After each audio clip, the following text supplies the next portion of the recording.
I never expected an ordinary Thursday evening to unravel everything I thought I knew about my family. Dinner at Mama Rose's had always been our weekly ritual.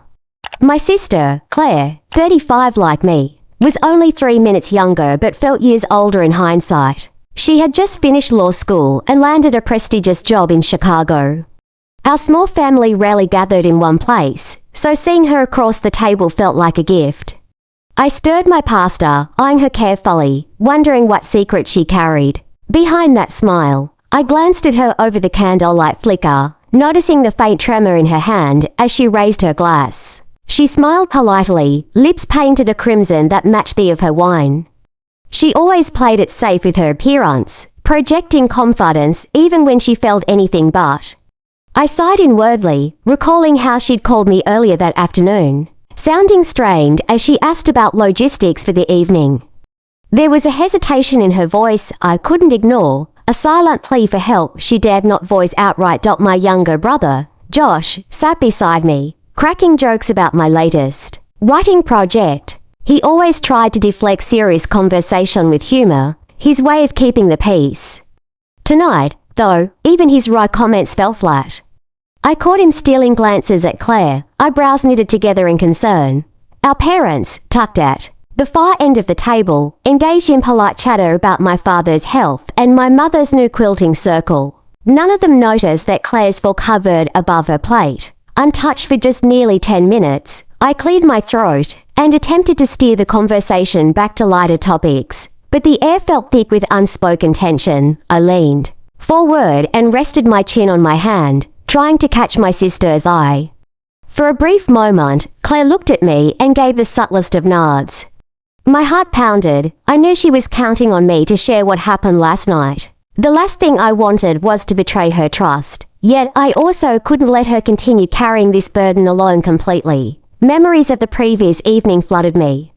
Claire had called in a panic around midnight, her voice tremulous as she whispered about a car accident on Lakeshore Drive. She didn't provide details at first, sobbing that she needed me. I remember pacing my apartment, tossing clothing into a bag, debating whether I should go to Chicago or wait until morning. The idea of her stranded and afraid in an unfamiliar city was unbearable.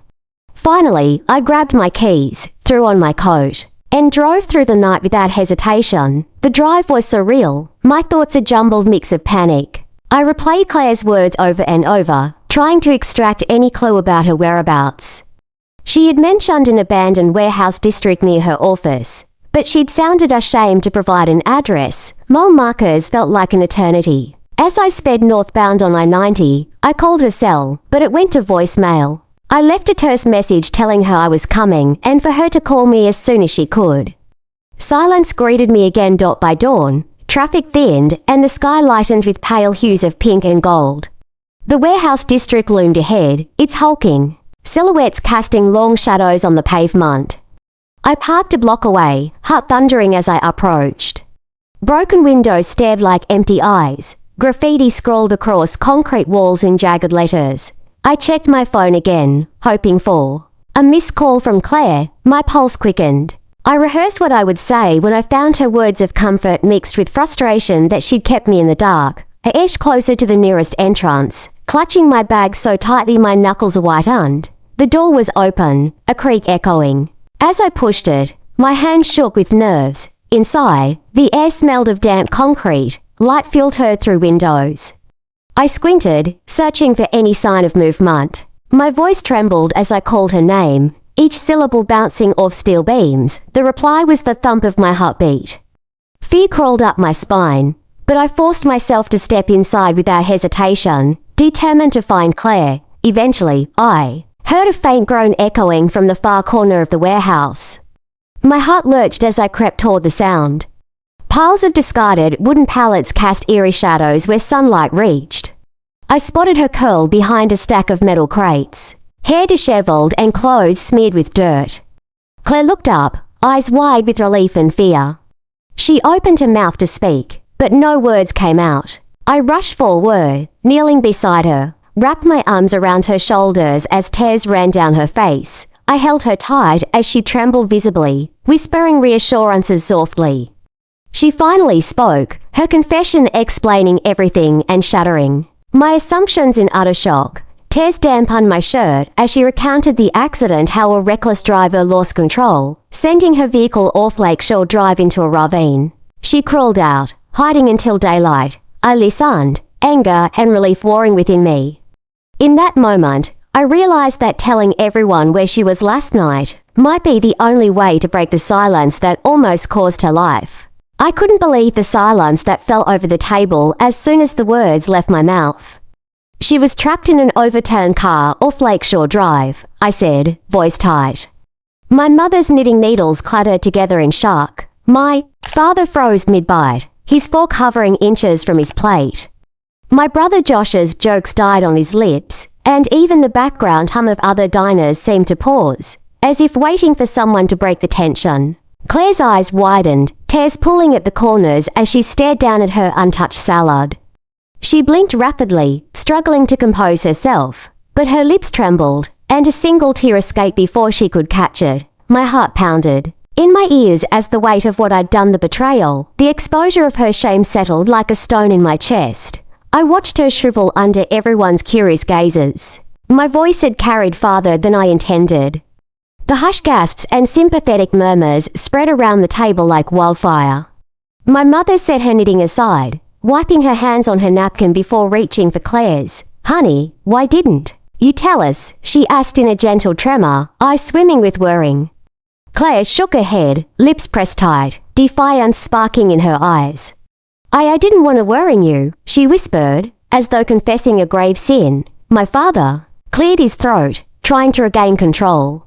Your sister could have been seriously hurt, he said tersely. I felt a pang of guilt. My impulsive revelation had thrust her vulnerability into the spotlight. But keeping her secret felt like letting her carry a boulder alone. Claire stood so abruptly her chair scraped against the tiled floor. The noise jolted me from my guilt trip. I watched her push past our parents without a word and hurry toward the restaurant's exit.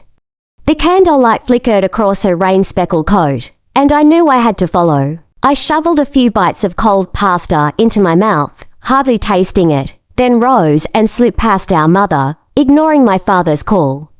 Outside, the night air was cool and damp, swirling around me as I stepped onto the sidewalk. The neon sign of Mama Rosa's flickered overhead, but the soft glow did nothing to dispel the dark knot in my stomach. I spotted Claire further down the block, leaning against a brick wall, arms crossed, chin tucked, as if trying to disappear. I hurried to her side, conscious of the few passers-by casting curious glances. Claire, I said softly. She didn't look up, so I closed the final feet between us and touched her shoulder.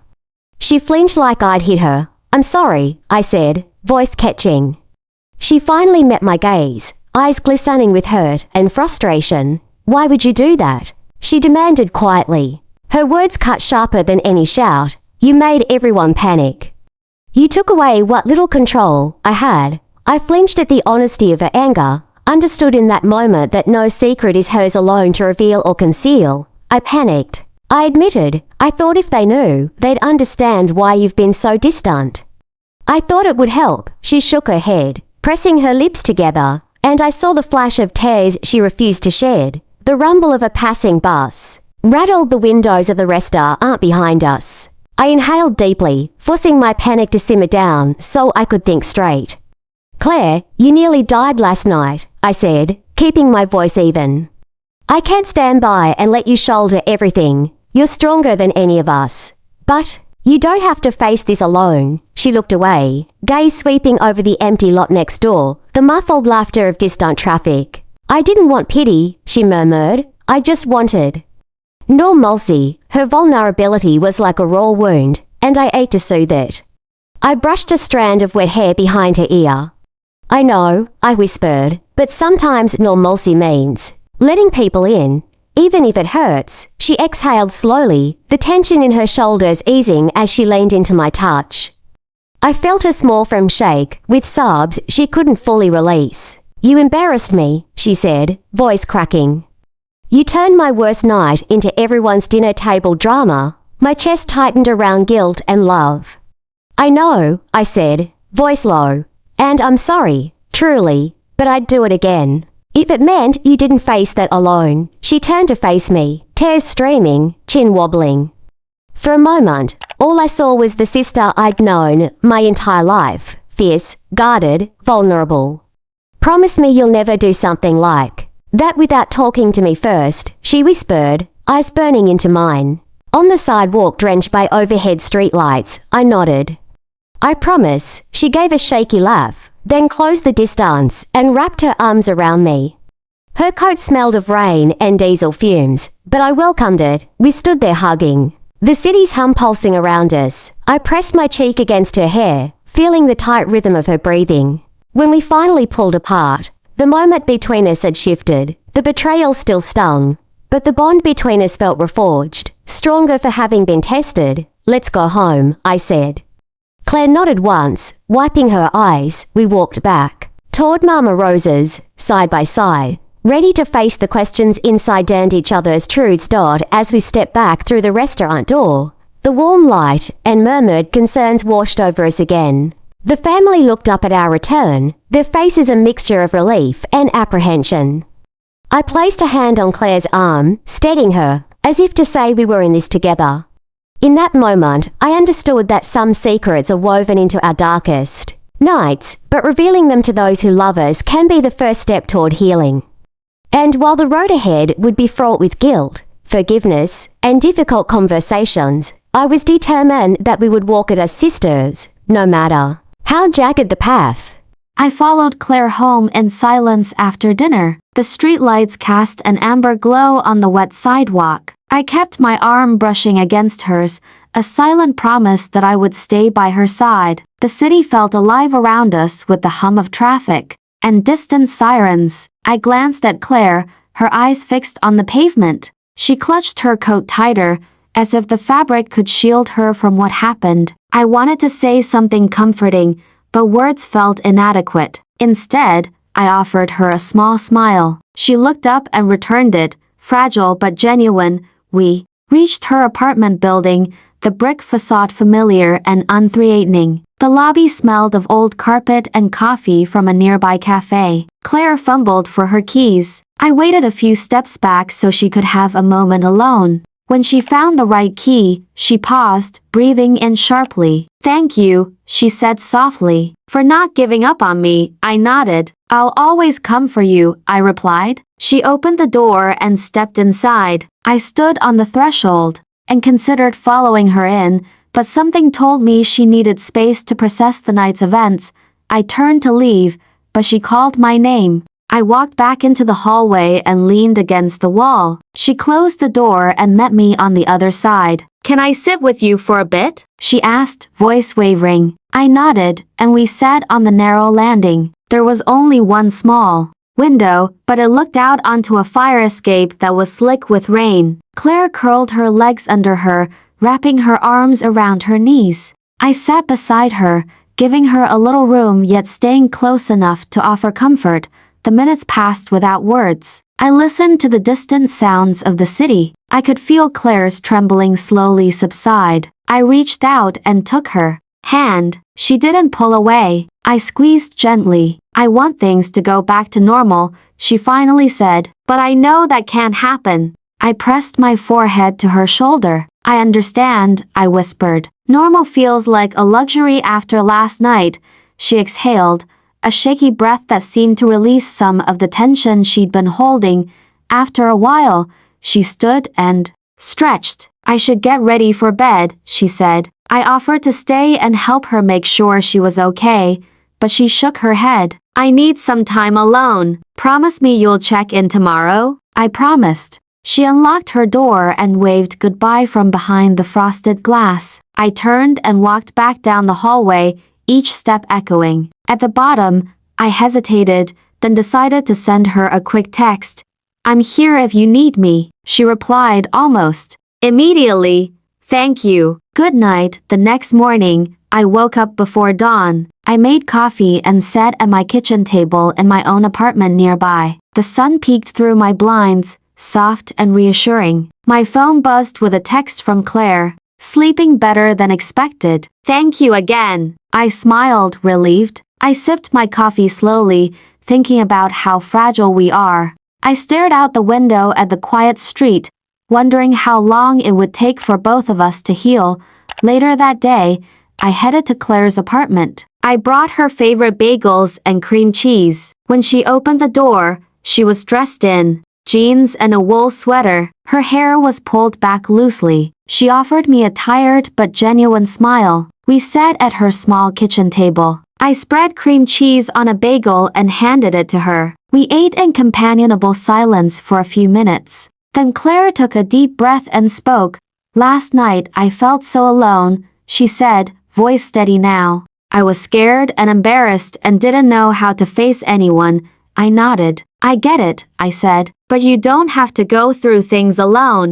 "Not ever." She looked at me, eyes shining. "I know, and I want to try being more open." I reached across the table and touched her hand again. "We'll go slow," I said. "No more secrets unless you want to share." She laughed softly, and it sounded like the old Claire I remembered.